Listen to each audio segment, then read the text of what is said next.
નમસ્કાર પ્રણામ મિત્રો, જય માતાજી, જય શ્રી કૃષ્ણ। મિત્રો, આજની વાર્તા તમે કાલે જે સાંભળી એનો બીજો ભાગ છે। તો તમને પહેલો ભાગ ના સાંભળ્યો હોય તો પેલા તે ફટાફટ સાંભળી લો, નકર તમને સાંભળવાની મજા નહીં આવે। તો ચાલો શરૂ કરીએ। કરશનભાઈની જગ્યાએ મનહરલાલની લોહી ભીના જોઈ પારુલ અવાચક બની ગઈ। તેનું મગજ જાણે કંઈ વિચારવા સમક્ષ નહોતું, તેમ ત્યાં ભૂત બની ઊભી રહી એકટીસે મનહરલાલ તરફ જોતી હતી।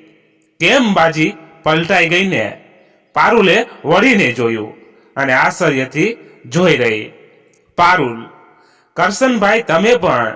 મનહર, હે વધુ ના વિચારીશ, તે જેમ પ્લાનિંગ કર્યું હતું એમ જ બધું થયું છે, બસ એક ફેરફાર થયો છે।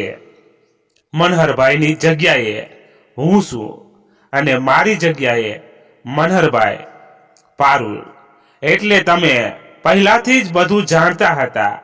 કરશનભાઈ, હા, પણ એ બધું મને જાણ થઈ અને મેં તરત જ એ બાજીને મેં મારા હાથમાં લઈ લીધી। જે ઝાડ તે મને ફસાવવા પાથર્યો હતો એ જ ઝાડમાં હવે તું ફસાઈ ગઈ। પારુલ, પણ તમને આ બધી ખબર કેવી રીતે પડી? કરશનભાઈ, જે માણસને તે મને મારવા પૈસા આપ્યા હતા એ જ માણસને તારા કરતા બમણા પૈસા આપીને મેં તારી બધી હકીકત જાણી લીધી। પારુલ, વિશ્વાસઘાત કર્યો મારી સાથે? વિશ્વાસઘાત? કરશનભાઈ, અરે વાહ, વિશ્વાસઘાતની વાતો તું કરે છે? તું જે ખુદ બીજાને છેતરી રહી છે તે વિશ્વાસઘાતની વાતો કરી રહી છે। મનહરલાલ પીડાથી પીડાતો હતો અને ત્યાં જ કરશનલાલ નું ધ્યાન મનહરલાલ તરફ ખેંચાયું। તેણે પારુલને કહ્યું, કરશનભાઈ, અહીં વાતોમાં તારો સમય બરબાદ ન કર અને મનહરભાઈને સારવાર માટે હોસ્પિટલ લઈ જા, એમાં જ તારી ભલાઈ છે। પારુલ, અચાનક જાણે ભાનમાં આવી હોય તેમ તેને ખ્યાલ આવ્યો। તે મનહરલાલ તરફ દોડી અને તેને હોસ્પિટલ લઈ પહોંચી। પારુલ, ડોક્ટર સાહેબ, ડોક્ટર સાહેબ! પારુલ જોર જોરથી બૂમો પાડવા લાગી। ડોક્ટર, શું થયું છે આમને? પારુલ ઘડીક ભર તો ચૂપ રહી। તેને સમજણ ન પડી કે ડોક્ટર સાહેબને શું કહેવું અને ફરી તેણે ઊંડા શ્વાસ સાથે કહ્યું, પારુલ, હું અને મનહર ગાડીમાં જતા હતા અને અચાનક સામેથી ખટારો આવતા તે ગાડી સાથે અથડાયો। મને તો ઈજા ન થઈ, પણ મનહરને પારુલે મારી હૈયે કહ્યું, ડોક્ટર, આમને તાત્કાલિક સારવાર માટે લઈ જવા પડશે, તમે અહીં જ ઊભા રહો અને પેશન્ટને લગતી વિગતો ભરી દો। પારુલ, જી સાહેબ। પારુલ વધુ ભણેલી ના હોવાથી તેને શું કરવું શું ન કરવું તેને ખ્યાલ નહોતો અને એટલે જ તેને નિયતિને ત્યાં બોલાવી અને નિયતિએ વાતની જાણ થતા તેના પગ હેઠેથી જાણે જમીન સરકી ગઈ। તે પોતાની જાતને સંભાળી નહોતી શકતી। તેની માતાના ગયા પછી તેના પિતા ને ભાઈઓ જ તેનું સર્વસ્વ હતું। માતાના ગયા પછી ભાઈઓ દૂર થયા અને હવે તેના પિતાની આ સ્થિતિથી નિયતિને જબરો આઘાત લાગ્યો હતો। છતાં તેણે પેશન્ટની વિગતો ભરી અને તેના પપ્પા પાસે દોડી ગઈ। તેના પપ્પાની સ્થિતિ જોઈ નિયતિ પોતાના આંસુઓને રોકી ના શકી અને તે ત્યાં જ ભારી હૃદયે ચાલી ગઈ અને હોસ્પિટલમાં જ ગણેશજીનું મંદિર હતું ત્યાં જ પોતાના ભાગ્યને દોષ આપવા લાગી। નિયતિ, તમે તો વિઘ્નહર્તા છો ને, લોકો તમને પૂજે છે, તમારી ભક્તિ કરે છે, તમે તો સૌના દુઃખ દૂર કરો છો।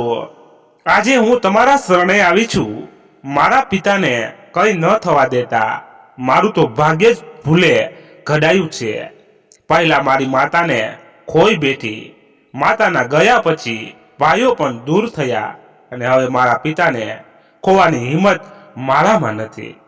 ડોક્ટર બહાર આવતા પારુલ ત્યાં દોડી ગઈ અને મનહરલાલની તબિયત વિશે પૂછવા લાગી.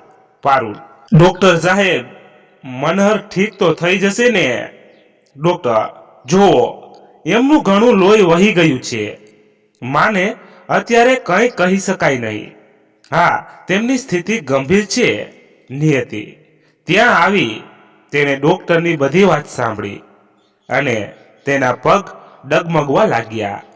નિયતિ: ડોક્ટર, મારા પપ્પાને શું થયું છે? તે ઠીક થશે કે નહીં? ડોક્ટર: તેમના શરીરમાંથી ઘણું લોહી વહી ગયું છે અને અમને શંકા છે કે તેમનું ડાબું અંગ પણ ખોટું થઈ ગયું છે. પણ હવે તે ભાનમાં આવે ત્યાં જ કહી શકાય. આ દરેક વાત સાંભળતા નિયતિએ અભયને અને કુણાલને પણ ફોન કરી ત્યાં બોલાવી લીધા અને બંનેને બધી હકીકત વિગતવાર કહી. અભય અને કુણાલ પણ વાત સાંભળી મૌન થઈ ગયા અને બીજી તરફ મનહરલાલની હાલત પણ વધુ ને વધુ બગડતી જતી હતી. ડોક્ટરોના ઘણા પ્રયાસો કર્યા છતાં મનહરલાલની હાલતમાં કોઈ સુધારો ન આવતા ડોક્ટરે તેમને શહેરની હોસ્પિટલમાંથી સારવાર કરાવવાની સલાહ આપી. અભય: શું વાત છે ડોક્ટર? પપ્પાની હાલત બગડતી જાય, તમે લોકો કેમ કાંઈ કરતા નથી? ડોક્ટર: અભય, અમે બધા પ્રયત્નો કર્યા પણ મનહરલાલની હાલતમાં કોઈ ફેર પડતો નથી અને એનાથી વધુ સારવાર માટે ના સાધનોની સુવિધા અહીં અવેલેબલ નથી. માટે હવે શહેરમાં જ તેની સારવાર થશે અને એ જ એક રસ્તો છે. અભય: ઓકે ડોક્ટર. ડોક્ટર, બધું ઠીક થઈ જશે. Don't worry. મનહરલાલની આગળની સારવાર માટે તેને શહેરની હોસ્પિટલમાં દાખલ કરાયા. ત્યાંની હોસ્પિટલના નંબર 1 ડોક્ટર અવિનાશે તેનો કેસ હાથમાં લીધો. કુણાલ: હેલો ડોક્ટર, હું કુણાલ, મનહરભાઈનો દીકરો. ડોક્ટર અવિનાશ: ઓહ, હેલો કુણાલ, તમારા પપ્પાની હાલત ગંભીર છે પણ કંઈ ચિંતા કરવા જેવું નથી. તેમને તાત્કાલિક સારવાર મળી રહેશે માટે તે જલ્દીથી ઠીક થઈ જશે. Kunal: thank you doctor. Avinash: thank you so much.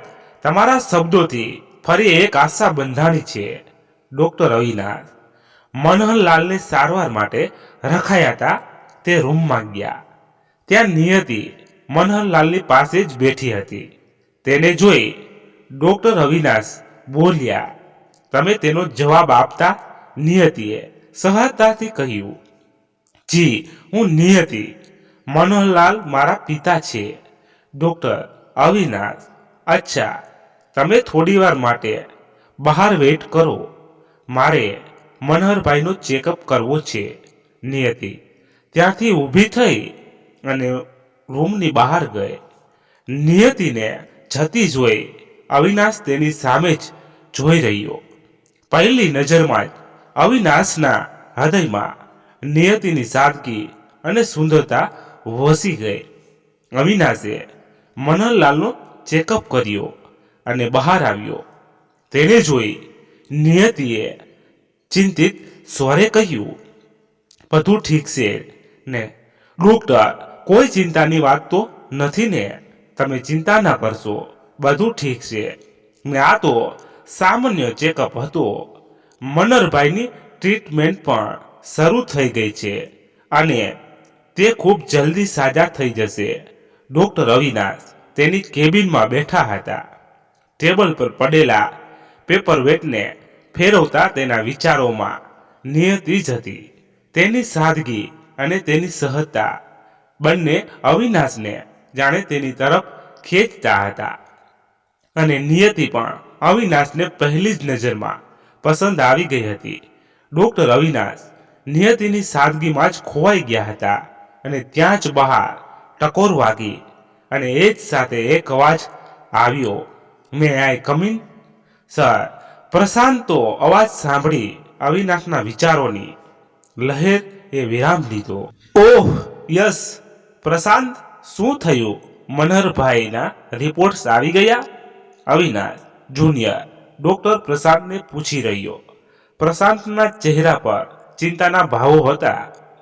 તેણે રિપોર્ટ આપતા કહ્યું, સર, આપણું વિચારવું ઠીક હતું. તેમના ડાબા અંગને લકવો મારી ગયો છે. તેમનું ડાબું અંગ ખોટું થઈ ગયું છે અને રિપોર્ટ્સ જોઈને તે એના ડાબા અંગની મૂવમેન્ટ ઠીક થવાના ચાન્સીસ પણ ખૂબ જ ઓછા છે. ડોક્ટર અવિનાશ દરેક રિપોર્ટ્સને બે વાર ચેક કર્યા અને વિચારતા તે બોલ્યો, યુ આર રાઈટ. તેના પરિવારને આ બાબતની જાણ કરવી ખૂબ જ મુશ્કેલ થશે, કારણ કે તે લોકો તો મનહરભાઈના સાજા થવાની રાહ જોઈ રહ્યા છે. એ પરિસ્થિતિમાં તેમને આ બાબત કહેવી યોગ્ય નથી. પ્રશાંત, એક કામ કર, અભયને બોલાવી આવ મારા કેબિનમાં. Yes doctor. ડોક્ટર પ્રશાંત અભયને બોલાવવા મનહરભાઈના વોર્ડ તરફ જતા હતા અને અભય તેમને ત્યાં જ સામે મળી ગયો. અભય, સારું થયું તમે મને અહીં જ મળી ગયા. ડોક્ટર અવિનાશે તમને કેબિનમાં મળવા બોલાવ્યા છે. ડોક્ટર અવિનાશ એ મને કેબિનમાં બોલાવ્યો છે. બધું ઠીક તો છે ને? ડોક્ટર પ્રશાંત. અભય ના મને શાંત કરવા પ્રશાંતે ધીરજથી જવાબ આપ્યો, તમે ચિંતા ન કરો, મનહરભાઈના રિપોર્ટ આવી ગયા છે. ડોક્ટર અવિનાશ તમારી રાહ જોવે છે, ચાલો. અભયનું મન મૂંઝાતું હતું. તેના પગ ધીરા પડી ગયા હતા. તેનો જીવ અધીરો થઈ ગયો હતો. અભય અને પ્રશાંત ડોક્ટર અવિનાશની કેબિન પાસે પહોંચ્યા. પ્રશાંતે કેબિનના દરવાજા પર ટકોર કરતા બોલ્યો, may I come in sir? Yes, come in. Prashant doctor અવિનાશે અભયને ખુરશી તરફ ઇશારો કરતા કહ્યું, પ્લીઝ સીટ. કેબિનમાં ડોક્ટર અવિનાશ સાથે બીજા બે ડોક્ટર્સને જોઈ અભય વધુ અઘીરો બન્યો. તે પોતાની લાગણીઓ પર કાબુ ન રાખી શક્યો અને એક વિશ્વાસે બોલી ગયો, ડોક્ટર, મારા પપ્પાના રિપોર્ટ તો નોર્મલ છે ને? કોઈ ચિંતાની વાત નથી ને? પ્લીઝ ડોક્ટર, જે સાચું હોય તેનાથી મને અજાણ ના રાખશો. આટલું કહેતા અભય ગળગળો થઈ ગયો અને આશ્વાસન આપતા ડોક્ટર અવિનાશે ધીરજથી કહ્યું, અભય, ડોન્ટ વરી, હું તારાથી કંઈ નહીં છુપાવું. તને જાણ કરવા માટે જ મેં અહીં બોલાવ્યો છે. સૌથી પહેલા હું તમને આમની સાથે ઇન્ટ્રોડ્યુસ કરાવું. આ છે ડોક્ટર નિર્વાણ એન્ડ ડોક્ટર અરુણ. તેઓ બનો પેરાલિસિસ સ્પેશિયાલિસ્ટ છે. અભયને નવાઈથી ડોક્ટર અવિનાશને પૂછ્યું, પેરાલિસિસ સ્પેશિયાલિસ્ટ? હા ભાઈ, પેરાલિસિસ સ્પેશિયાલિસ્ટ. મનહરભાઈના રિપોર્ટ્સ જોતા અને તેમના ચેકઅપથી જે વાતની અમને શંકા હતી એ જ થયું છે. તેમના શરીરના ડાબા અંગે લકવો મારી ગયો છે, પણ ચિંતા કરવાની જરૂર નથી. ડોક્ટર નિર્વાણ એન્ડ ડોક્ટર અરુણના ટ્રીટમેન્ટથી મનહરભાઈ જલ્દી સાજા થઈ જશે. ડોક્ટર અવિનાશના શબ્દો સાંભળી અભયનો જીવ હેઠે બેઠો. તેણે ડોક્ટર અવિનાશનો આભાર માન્યો અને સાથોસાથ પેરાલિસ સ્પેશિયાલિસ્ટ ડોક્ટર નિર્વાણ અને ડોક્ટર અરુણનો પણ આભાર માન્યો અને ત્યાંથી તે પોતાના પિતાના વોર્ડ તરફ ચાલ્યો ગયો. વોર્ડમાં અંદર આવતા તેણે નિયતિને જોઈ. તે સતત તેના પિતાની પાસે જ હતી. અભય તેની પાસે ગયો અને નિયતિને ખંભે હાથ રાખતા બોલ્યો, દીદી, તમે ઘડીક વાર બહાર જઈ આવો. ત્યાં સુધી હું પપ્પાની પાસે બેઠો છું. ના અભય, હું પપ્પાને મૂકીને ક્યાંય નહીં જાઉં. દીદી, હું છું ને પપ્પા પાસે. તમે જાઓ, થોડી વાર બહાર જઈ આવો, તમને સારું લાગશે. ઠીક છે અભય, પણ તું પપ્પાનું બરોબર ધ્યાન રાખજે. નિયતિ બહાર આવી અને તે થોડી વાર આમ તેમ આટા મારતી હતી. તે થોડી વાર માટે નીચે ગઈ. ત્યાંની ખુલ્લી હવામાં તેણે હાશકારો અનુભવ્યો. ત્યાં જ સામે તેણે કરશનભાઈની ગાડી જોઈ. તેણે બરોબર ધ્યાનથી જોયું. તે ગાડી કરશનભાઈની જ હતી. તે ઊભી થઈ. તે ગાડી પાસે ગઈ, પણ ત્યાં કોઈ નહોતું. તેણે હોસ્પિટલના મેઇન ગેટ બહાર પારુલને જાતા જોઈ અને તે પણ તેની પાછળ છુપાતી ગઈ.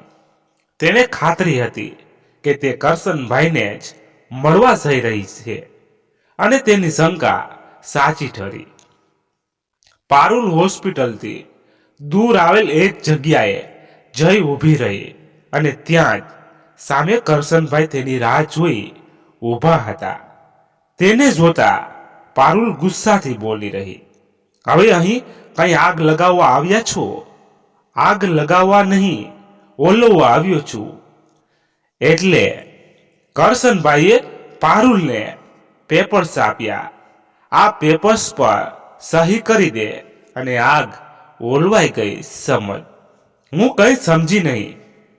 અને આ પેપર્સ શેના છે?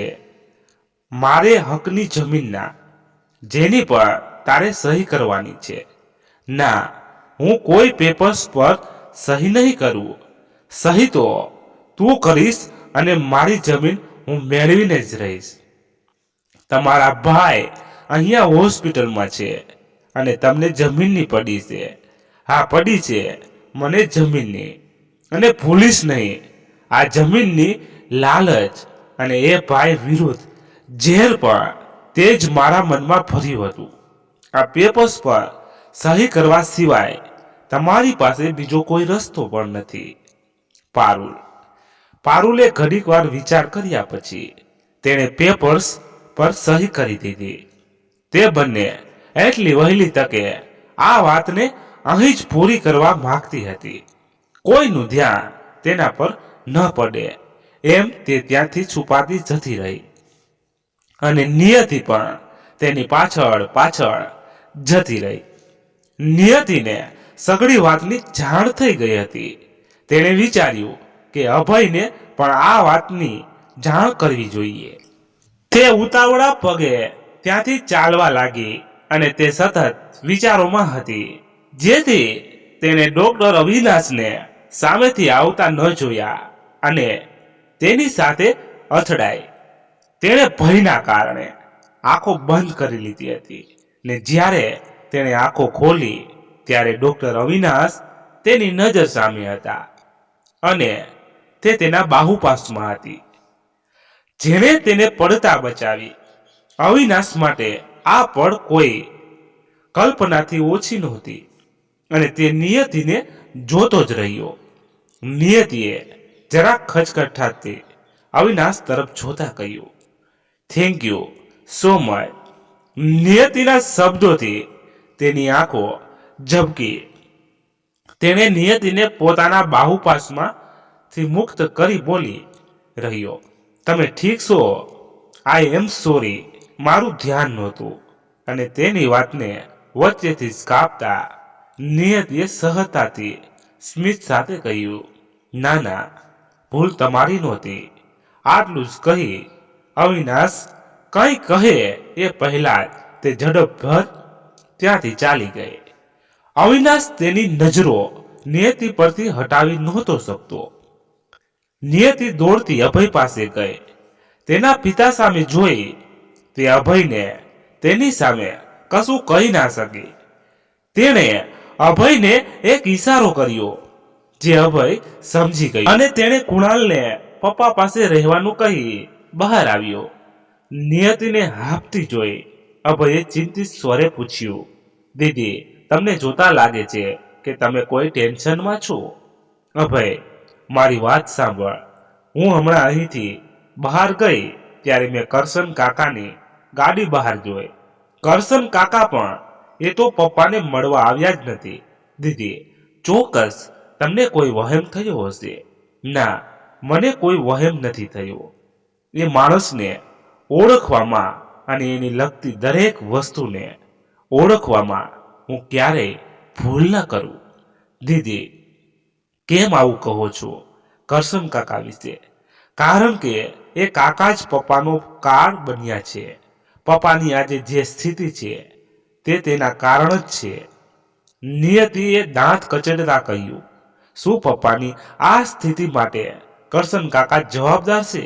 હા, અને તેનો સાથ આપનાર પર ઘરનો જ વેરી જેણે પપ્પાની આંખે આજ સુધી પ્રેમથી બનાવટી પટ્ટી બાંધી રાખી હતી.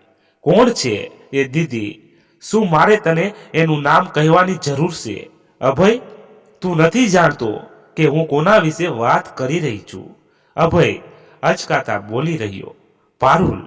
હા અભય, એ જ વ્યક્તિ જેને આપણે માનું સ્નાન તો આપ્યું, પણ તેના પાસેથી ક્યારેય માની મમતા ન મળી.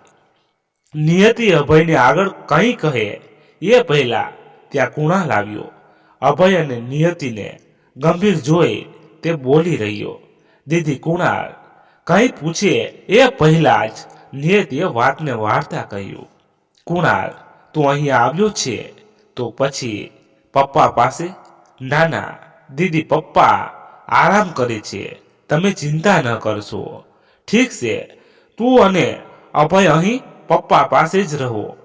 હું હમણાં થોડી વારમાં આવી. નિયતિના મનમાં વિચારોનું તુફાન ચાલી રહ્યું હતું. તે બહાર જઈ એક બાકડા પર બેઠી. તેની આસપાસ ચહલ પહલ હતી, પણ તે છતાં ત્યાં તે એકલતા અનુભવતી હતી. આજે તેનું મન એ વ્યક્તિને શોધતું હતું જેની પાસે તે પોતાનું મન ઠાલવી શકે. ડોક્ટર અવિનાશ તેની કેબિનની બારી પાસે ઊભા ફોન પર વાતો કરતા હતા. ફોન મૂકતા તેનું ધ્યાન બારી બહાર ગયું. તેની નિયતિને બાકડા પર એકલી બેઠેલી જોઈ. ખાલી સમય હોવાથી તે પણ નિયતિ પાસે જઈ પહોંચ્યા. નિયતિને એકલી બેઠેલી જોઈ તેણે હાસ્ય સાથે કહ્યું, તમે એકલા હોય અને ઈચ્છતા હોય તો હું તમને કંપની આપી શકું. નિયતિ તેમના પ્રતિભાવમાં કંઈ ન બોલી. તે બાકડા પર બેઠી હતી. ત્યાંથી ખસી અને ડોક્ટર અવિનાશને બેસવાની જગ્યા આપી. અવિનાશ ત્યાં બાકડા પર તેનો પાસે બેઠો. થોડી વાર સન્નાટો છવાઈ ગયો. તે મૌનને તોડવા અવિનાશ નિયતિને પૂછી રહ્યો, મેં અભય પાસેથી સાંભળેલું કે તમને ભણવાનો ખૂબ શોખ છે. અવિનાશ તરફ જોતા નિયતિએ જવાબ આપ્યો, હા, પણ શોખ છે નહીં હતો. મારા મમ્મીના ગયા પછી એ શોખ પણ જતો રહ્યો. નિયતિની વાત અવિનાશને સમજાણી નહીં. તે જિજ્ઞાસુ રીતે પૂછી રહ્યો, તમારા મમ્મીના ગયા પછી? નિયતિ, હા, હું નાની હતી ત્યારે જ મારા મમ્મી દુનિયા છોડી જતા રહ્યા. ડોક્ટર અવિનાશ, તો પારુલ બેન તમારા મમ્મી નથી? નિયતિ, હા, એ અમારી જ માં છે. મારા મમ્મીના ગયા પછી અમારી પરિવર્તન માટે પપ્પાએ પુનઃ વિવાહ કર્યા હતા. ડોક્ટર અવિનાશ, ઓહ, તો પછી તમે ભણવાનું શા માટે મૂક્યું? આઈ મીન, મનહરભાઈએ તમારી પરિવર્તન માટે બીજા લગ્ન કર્યા હતા, તો તમે ફરી ભણવાનું ચાલુ કેમ ન કર્યું? નિયતિ, કારણ કે આપણે દર વખતે જેનું વિચારીએ એવું થતું નથી. ડોક્ટર અવિનાશ, હું કંઈ સમજ્યો નહીં. નિયતિ, પારુલ, માને પપ્પાએ અમારી જવાબદારી સોંપી હતી અને એ જવાબદારી એ નિભાવતા, પણ જ્યારે પપ્પા હોય માત્ર ત્યારે. પપ્પા નોકરીએ જવા બાદ તેમનો વ્યવહાર અચાનક બદલાઈ ગયો. અભય અને કુણાલ મારી પાસે આવી એની હૈયા વરાળ ઠાલવતા, પણ હું કોને કહું? મારું મન ભરાઈ આવતું, પણ કોની પાસે હળવું કરું? ક્યારેક તો માના ફોટા સામે બેસી રહી લેતી, કારણ કે એ એક જ હતા જેની પાસે હું મન ખોલીને કહી શકતી હતી. આટલું કહેતા નિયતિએ તેના માંડ માંડ રોકેલા આંસુઓ તેના પાપણેથી સરી પડ્યા. તેના મનમાં રહેલા દરેક દુઃખ આજે આંસુ બની વહી રહ્યા હતા. ડોક્ટર અવિનાશ નિયતિને રડતા જોઈ વ્યાકુળ થઈ ગયા. તેણે નિયતિને આશ્વાસનની હૂંફ આપતા તેના હાથ પર હાથ મૂક્યો અને આંસુઓ સારથી નિયતિએ અવિનાશના ખંભે માથું ઢાળી દીધું. નિયતિના દુઃખનો પાર લેવા જાણે અવિનાશનો ખંભો તૈયાર જ હતો. તે મનોમન ખુદને વચન આપી રહ્યો, નિયતિ, તારા બધા દુઃખોને હું સુખમાં ફેરવી દઈશ અને દુનિયાની તમામ ખુશીઓ આપીશ. અવિનાશે નિયતિનો હાથ પકડેલો હતો. અવિનાશ એ વ્યક્તિ હતો જેની પાસેથી તેને વિશ્વાસને આશ્વાસનની અણધારી હૂંફ મળી હતી. નિયતિએ પોતાને સંભાળના પોતાના આંસુ લૂછ્યા અને સંકોચથી ડોક્ટર અવિનાશ તરફ જોઈ રહી. તેણે અવિનાશની આંખોમાં વિશ્વાસ દેખાયો જે તે શોધતી હતી. તે આદર સન્માન દેખાયું જે તે ઈચ્છતી હતી. આઈ એમ સોરી, મારા કારણે તમારો સમય ખોટી થયો. અચકાતા નિયતિ બોલી, હા સોરી, શા માટે? આઈ મીન, હું તો તમારા વિશ્વાસ પાત્ર છું. એ જાણી મને ખુશી થઈ. તમે એક દોસ્ત તરીકે પોતાના મનની વાત કરી એ મને ખૂબ ગમ્યું. સો ડોન્ટ વરી, મારો કોઈ સમય ખોટી નથી થયો. નિયતિને શું જવાબ આપવો એ જ ખબર ન પડી અને એટલે જ તે માત્ર સ્મિત આપી ત્યાંથી ચાલી ગઈ. પણ આ અણધાર્યા એક ઈશારો જ હતો બંનેના આવનાર ભવિષ્યનો, જે નિયતિ સમજી ના શકી. અવિનાશ આજે ખુશ હતો નિયતિનો વિશ્વાસ પાત્ર બનીને, અને તેની માટે આ ખુશી કોઈ જંગ જીતી લીધો હોય તેનાથી ઓછી નહોતી. નિયતિનું મન પણ આજે ડોક્ટર અવિનાશના સાથે લાગણી ભીનું થયું હતું. નિયતિ સાથે ના પળો અવિનાશની આંખોમાં નજરબંધ થઈ ગયા હતા. તે આંખો બંધ કરે ત્યારે પણ તેને નિયતિ જ દેખાતી અને આંખો ખુલ્લી હોય ત્યારે પણ તેની આંખો સામે નિયતિનો ચહેરો જ દેખાતો. તે નિયતિને પહેલી નજરમાં દિલ આપી બેઠો હતો. નિયતિ તેના પિતા મનોહરભાઈ પાસે આવી બેઠી. એટલામાં ત્યાં કુણાલે આવીને કહ્યું, દીદી, ડોક્ટર નિર્વા ચેકઅપ માટે આવ્યા હતા અને તેમનું કહેવું છે કે આપણે હજુ અહીં થોડાક મહિના રોકાવું પડશે. પપ્પાનો પ્રોગ્રેસ રિપોર્ટ તો સારા છે પણ હજુ ટ્રીટમેન્ટ ચાલુ રહેશે, માટે આપણે અહીં જ ક્યાંક રહેવાની સગવડ કરવી જોઈએ. કુણાલની વાત સાંભળી અભય બોલી રહ્યો, હા દીદી, અહીં હોસ્પિટલ નજીક જ મારા ફ્રેન્ડનું એક મકાન ખાલી પડ્યું છે. તમે કહો તો આપણે પપ્પાની સારવાર ચાલે ત્યાં સુધી તેના ઘરે રહી શકીએ છીએ. અભયની વાત પર વિચાર કરતા નિયતિ બોલી, તારી વાત સાચી છે અભય, જ્યાં સુધી પપ્પા ઠીક ન થઈ જાય ત્યાં સુધી આપણે અહીં જ રોકાશું તારા મિત્રના ઘરે. દીદી, તમે અને પારુલમાં અત્યારે જાઓ, રાત પણ થવા આવી. હું અને કુણાલ અહીં પપ્પા પાસે છીએ. અત્યારે કુણાલ તમને બંનેને મોહિતના ખાલી મકાને મૂકી જશે. અભય બોલી રહ્યો. નિયતિએ હા માં માથું ધૂણાવ્યું. કુણાલ નિયતિ અને પારુલને લઈ મોહિતના ખાલી મકાન પર લઈ આવ્યો. નિયતિ ઘરની અંદર આવી. ઘર ઘણા સમયથી બંધ હતું પણ છતાં ત્યાં સમયસર સફાઈ થતી હતી. એવું ઘરને જોતા જ ખ્યાલ આવી જાય. ક્યાંક પણ સહેજ એ રજકણ ન જોવા મળે. એક મોટો લિવિંગ રૂમ હતો, 2 બેડરૂમ અને એક રસોડું, જ્યાં રસોઈ કરવાની અગવડ ન પડે.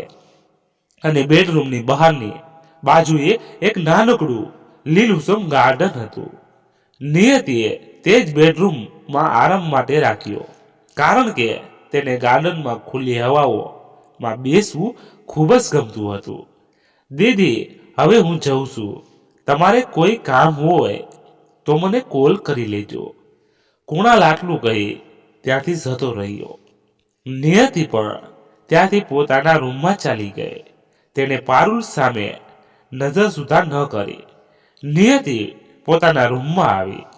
તેણે પોતાના કપડાં કપબોર્ડમાં રાખ્યા અને ગાર્ડનમાં રાખેલી આરામદાયક ખુરશી પર બેસી ખુલ્લી હવાઓ સાથે મગ્ન બની ગઈ. તે આંખો બંધ કરી બેઠી હતી. ત્યારે જ એક હવાની મીઠી લહેરકી આવી, જેનો સ્પર્શ થતા નિયતિની આંખમાં સામે અવિનાશનો ચહેરો તરવરી રહ્યો. તેની આંખો ખુલ્લી ગઈ. તેણે હવાના કારણે વિખેરાઈ ગયેલા પોતાના વાળને સરખા કરતા એક મનમોહક સ્મિત તેના ચહેરા પર ફરી વળ્યું. તેની આંખોમાં ઊંઘ જાણે હતી જ નહીં. આજે અવિનાશ પાસેથી મળેલી અણધારી લાગણી અને વિશ્વાસની હૂંફ તેને મન ઘણું કહી રહ્યા હતા. અવિનાશની એ જ લાગણીની હૂંફથી નિયતિના કોમળ મન પણ પ્રેમના કુંપળો ખીલ્યા હતા. પણ નિયતિ હજુ એ વાતને સમજી ન હતી. બીજા દિવસે સવારે નિયતિ ઉઠી અને તૈયાર થઈ હોસ્પિટલ પહોંચી. તેને જોઈ અભય બોલી રહ્યો, દીદી, તમે આટલા વહેલા આવી ગયા? હા, સવાર પડતા જ મારાથી રહેવાયું નહીં અને હું પપ્પા પાસે દોડી આવી. હા, એમ પણ પપ્પા ક્યારના તમારા વિશે જ પૂછતા હતા. અત્યારે ડોક્ટર અવિનાશ ચેકઅપ માટે આવ્યા છે. અભય નિયતિને જાણ કરવા બોલી રહ્યો. એટલામાં જ ડોક્ટર અવિનાશ ચેકઅપ કરી બહાર આવ્યા. વોર્ડની બહાર આવતા જ તેનો પહેલી નજર નિયતિ પર ગઈ. આશા ગુલાબી રંગનો ડ્રેસ, કાન પાછળ વાળની લટ ગોઠવતી હતી. આંખોમાં સહેજ આંસુ અંજાયેલું કાજલને દરેક સુગાર પર ચાર ચાંદ લગાવતી કપાળ પર ની લાલ બિંદી. તેનો શૃંગાર તેના રૂપને વધુ ખીલવતો હતો. એ જ રૂપ અને અંતર મનના સાગરમાં અવિનાશ ખોવાઈ ગયો. Doctor, everything is fine. અભયના અવાજથી અવિનાશ ચમકી ગયો અને તે આમ તેમ જોતા બોલ્યો, યસ, બધું નોર્મલ છે. અવિનાશ, કંટ્રોલ ખબર નહીં. નિયતિને જોતા જ ક્યાં ખોવાઈ જાઉં છું. એનો એ મનમોહક ચહેરો, પોતાની તરફ આકર્ષિત કરતું સ્મિત, એ જોઈ મને આસપાસના લોકોનું કે કામનું ભાન નથી રહેતું. અવિનાશ મનોમન બોલી રહ્યો. નિયતિ, તેના પિતાની તબિયત હવે દિવસે ને દિવસે સુધરી રહી હતી. તે જાણી ખુશ હતી અને ક્યાંક મનના ખૂણે તેને હવે આ શહેર જ ગમવા લાગ્યું હતું. અહીંની ખુલ્લી હવા, અહીંના માણસો, બધું જ તેને અનેરું અને મન ભાવનું લાગતું. ડોક્ટર અવિનાશની ડ્યુટી પૂરી થઈ હતી. તેણે ઘરે જવા ગાડી મારી મૂકી. અવિનાશ તેના કામ અંગે વફાદાર હતો અને સાથે જ તેના પરિવાર માટે પણ તે ચોક્કસ સમય ફાળવી લેતો. આજે પણ એવો જ કોઈ પ્લાન હતો, ફેમિલી ડિનરનો, અને અવિનાશ દર વખતની જેમ સમય કરતા પહેલા જ પહોંચી ગયો. અવિનાશને સમયસર આવતા જોઈ તેના મમ્મી ખૂબ ખુશ થયા. તેણે અવિનાશના પિતાને કહ્યું, ચલો મારું નેકલેસ પાકો, કહેતા જ હસી પડ્યા. અવિનાશ એ પણ તેને હાસ્યમાં સાથ પુરાવ્યો અને તેના મમ્મીને ઈશારો કરતા પૂછ્યું, શું ચાલી રહ્યું છે આ બધું? શું પપ્પા તમને નેકલેસ આપવાના છે? તેની માતાએ બમણી ખુશીથી જવાબ આપ્યો, હા, અપાવજો જ ને કેમ? તેણે અવિનાશના પિતા તરફ જોતા એક અલગ અંદાજમાં કહ્યું.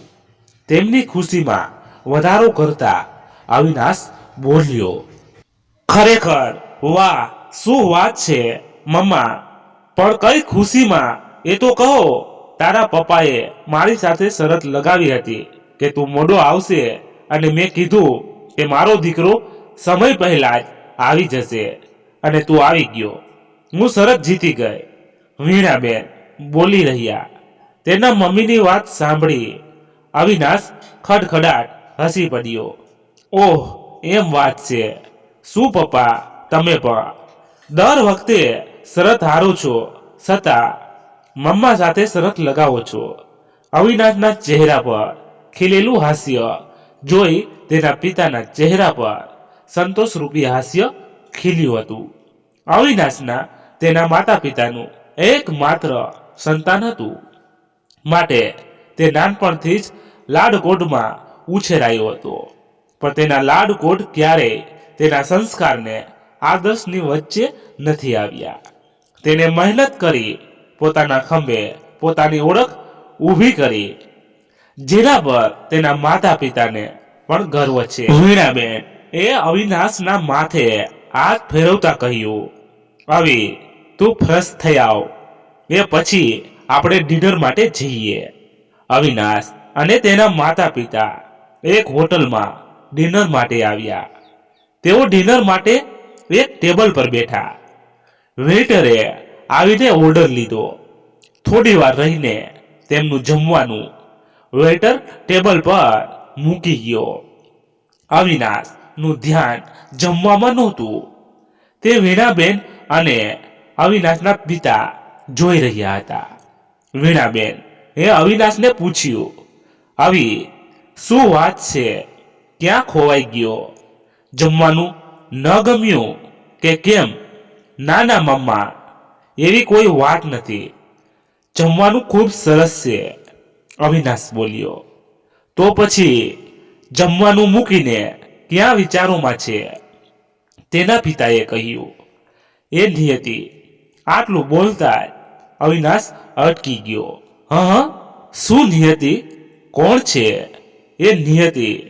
તેના પિતા બોલી રહ્યા. અવિનાશ હજુ નિયતિ વિશે તેના પરિવારને કહેવા નહોતો ઈચ્છતો. તે પહેલા નિયતિના મનમાં શું છે અને નિયતિ માટે તેનું સ્થાન શું છે તે જાણવા માંગતો હતો. માટે તેણે વાતને આવડી દિશાએ વાળતા કહ્યું, કઈ નહીં પપ્પા, એક પેશન્ટ છે. મનોહરભાઈનું તેમનું એક્સિડન્ટ થયું હતું અને એના કારણે તેમનું ડાબું અંગ ખોટું થઈ ગયું છે. તેના પિતાને લઈ તે હંમેશા ચિંતિત રહે છે. બસ એ જ વિચારતો હતો અને તેનું નામ મોઢે ચડી ગયું. અરે રે, જે થવાનું છે એ તો કોઈ બદલી ના શકે. પણ તેને કહેજે ચિંતા ન કરે, કારણ કે તેના પિતાની ટ્રીટમેન્ટ મારો દીકરો કરે છે. તેના પિતાની તેની પીઠ થાબડતા બોલ્યા. અવિનાશને મનમાં હાશકારો થયો. તે જમીને પોતાના રૂમમાં ગયો અને સૂવા માટે આડો પડ્યો. પણ તેની આંખોમાં ઊંઘ નહોતી. તેની આંખોમાં તો નિયતિનું સૌંદર્ય અને તેના જ સંભળાવો હતા. નિયતિ પણ આજે ઊંઘી નહોતી. માનો તેની ઊંઘ જ ઉડી ગઈ હતી. પણ આજે તેના ઊંઘનું કારણ હતું પારુલ.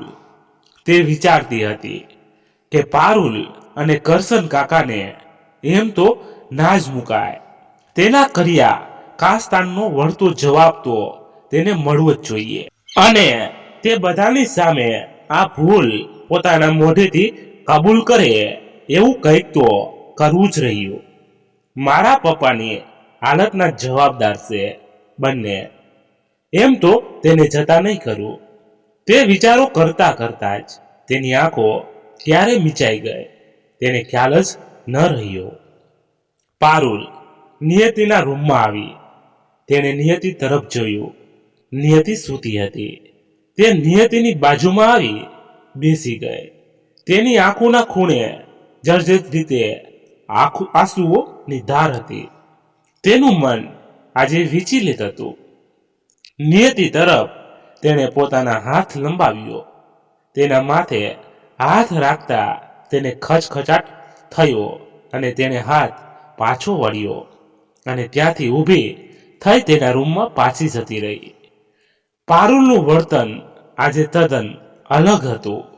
જે આંખોમાં નિયતિ માટે ધૂણા હતી, આજે એ જ આંખોમાં અમી વહી રહ્યા હતા. તેનું મન આજે તેને અપરાધી માની રહ્યું હતું. આ બધી ઘટનાઓની જવાબદાર તેને ગણાવી રહ્યું હતું. આજે બસ તેના આંખોમાંથી આંસુઓની એક ધારી વહી રહી હતી, પણ તેને લૂછનાર કોઈ નહોતું. નિયતિ હોસ્પિટલે દોડતી આવી. તે મનહરના ભાઈના વોર્ડમાં પહોંચી. તેનો શ્વાસ ફૂલી ગયો હતો. તેના કારણે તેના મોઢામાંથી શબ્દો નહોતા નીકળતા. બસ બંને આંખોમાંથી ચોધાર આંસુઓ વરસી રહ્યા હતા. 2-3 વાર ઊંડા શ્વાસ લીધા પછી નિયતિ બોલી, અભય, કેમ છે પપ્પાને? અને બધું બરાબર હતું? તો પછી આમ અચાનક તેની તબિયત કેવી રીતે બગડી ગઈ? એ તો સારું થયું કે તે મને ફોન કરી બોલાવી. કુણાલ ક્યાં છે? અભય, દીદી તમે શાંત થાવ. ડોક્ટર પપ્પાને ચેક કરે છે અને કુણાલ ડોક્ટર અવિનાશને ફોન કરવા માટે ગયો છે. નિયતિ, પણ ડોક્ટર અવિનાશ તો અત્યારે ડ્યુટી પર નથી હોતા, તો એમને ફોન કરવાનો શું અર્થ છે? અભય, હા દીદી ખબર છે ડોક્ટર અવિનાશની ડ્યુટી નથી, પણ એમનું જ કહેવું હતું કે પપ્પાને લઈને કોઈ ચિંતા હોય કે તેમની તબિયતમાં ફેરફાર દેખાય તો તરત તેમને જાણ કરીએ. કુણાલ ફોન પર વાત કરતો નિયતિ અને અભય પાસે આવી પહોંચ્યો. કુણાલને જોઈ નિયતિએ એક સામટા સવાલોનો વરસાદ વરસાવી દીધો. કુણાલ, શું થયું? ડોક્ટર અવિનાશ એ શું કીધું? તે આવશે ને? પપ્પા ઠીક થઈ જશે ને? કુણાલ, હા દીદી, ડોક્ટર અવિનાશ બસ તેમના ઘરેથી નીકળી અને સીધા હોસ્પિટલ જ આવે છે. મેં તેમને બધું જણાવી દીધું છે અને તેમણે કહ્યું કે મને જાણ કરી એ સારું કર્યું. હવે તમે ગભરાશો નહીં. હું હમણાં જ હોસ્પિટલે પહોંચું છું. ડોક્ટર અવિનાશ તેમના કામને લઈને ખૂબ જ જવાબદાર છે. તેમના કોઈ પણ પેશન્ટ હોય, જો તેમની તબિયત સારી ના હોય તો તેમની ડ્યુટી હોય કે ના હોય, પણ તે તેમની ફરજ નથી ભૂલતા. અભય બોલી રહ્યો. ડોક્ટર અવિનાશની ગેરહાજરીમાં અન્ય ડોક્ટર્સ મનહરભાઈની કાળજી લેતા હતા, પણ તેમની અચાનક બગડતી હાલતનું કારણ કોઈ જાણી નહોતું શકતું. ડોક્ટર અવિનાશ વોર્ડમાં આવ્યા. તેને જોઈ ત્યાં હાજર દરેક ડોક્ટર સહેજ પાછળ ખસી ગયા. ડોક્ટર અવિનાશે મનહરભાઈની આંખો તપાસી, તેમનું બ્લડ પ્રેશર માપ્યું. તેમનું મોઢું ગુસ્સાથી લાલચોળ થઈ ગયું હતું. તેમણે ગુસ્સાથી કીધું, પેશન્ટને દવાઓ કોણે આપી હતી? તેના ગુસ્સાથી ત્યાં સન્નાટો છવાઈ ગયો. તેણે ફરી ઊંચા અવાજે કહ્યું, પેશન્ટને દવાઓ કોણે આપી હતી? તેમાંની એક નર્સે ધીરેથી જવાબ આપ્યો, સર, લલિતાએ દવાઓનો ડોઝ આપ્યો હતો. તે સાંભળી અવિનાશ બોલી રહ્યો, ક્યાં છે નર્સ લલિતા? ફરી તે નર્સે માથું નીચું કરી કહ્યું, ખબર નહીં સર, ઘણો સમય થયો, તેને જોઈ નથી. વોટ? તેને જોઈ નથી એટલે? તે હશે તો હોસ્પિટલમાં જ ને. So what do you mean કે તેને જોઈ નથી? તમને ખબર છે મનહરભાઈની તબિયત શા માટે આટલી સિરિયસ બની ગઈ? દવાઓનો ઓવરડોઝના કારણે.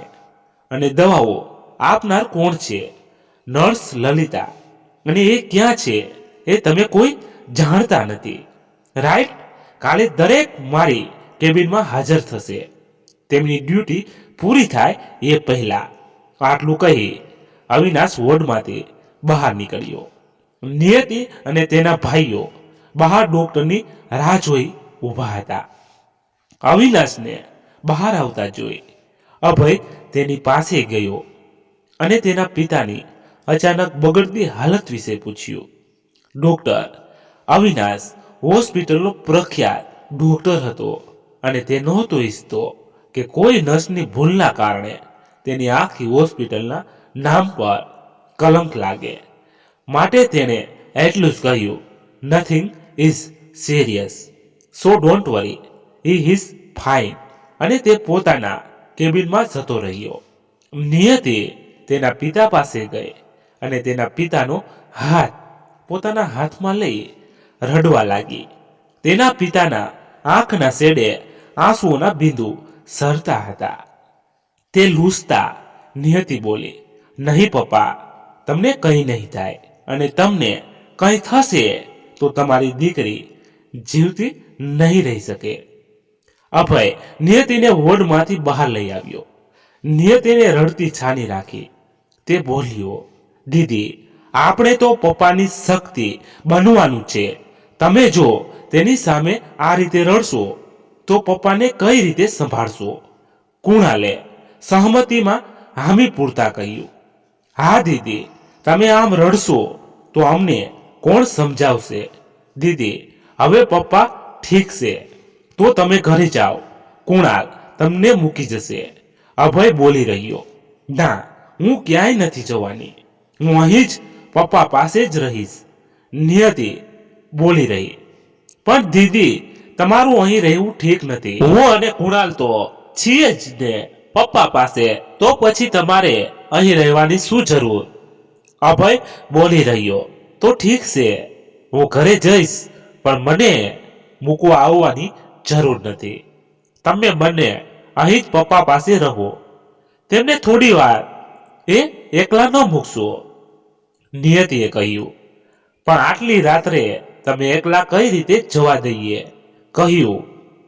કુણાલે તેમની વાત ચાલતી હતી ત્યાં અવિનાશ ત્યાં આવી પહોંચ્યો અને ત્રણેય તરફ જોતા બોલ્યો, વોટ હેપન? નથિંગ, ડોક્ટર, અભયે જવાબ આપ્યો.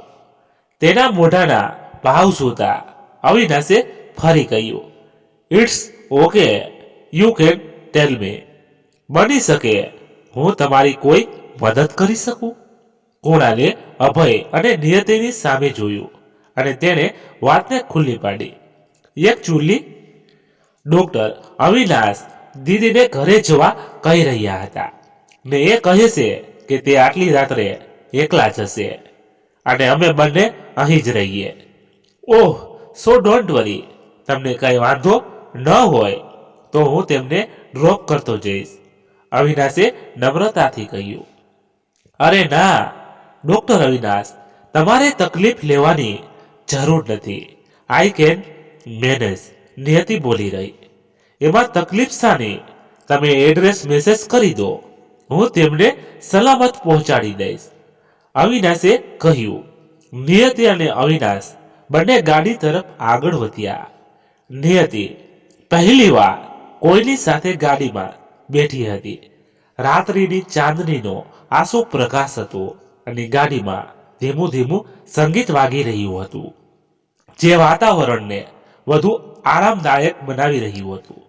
અવિનાશ ગાડી ચલાવતા નિયતિનો ચહેરો ત્રાસી નજરે નિહાળી રહ્યો હતો. નિયતિ ગાડીની બહાર જોઈ રહી હતી અને ત્યારે જ ગાડીના કાચ પર વરસાદના ઝીણા ઝીણા ટીપા વરસતા હતા. ચાંદનીના પ્રકાશે તે ચમકતા હતા.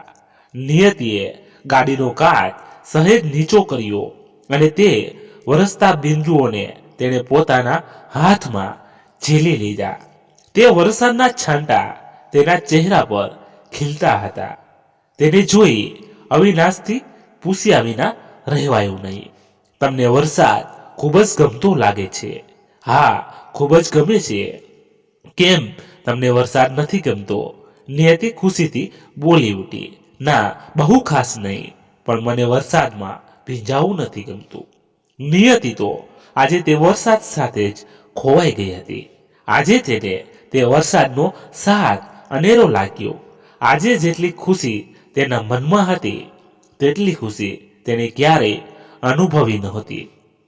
નિયતિએ ગાડીને ઊભી રખાવી અને તે ગાડીની બહાર વરસાદમાં ભીંજાઈ રહી હતી.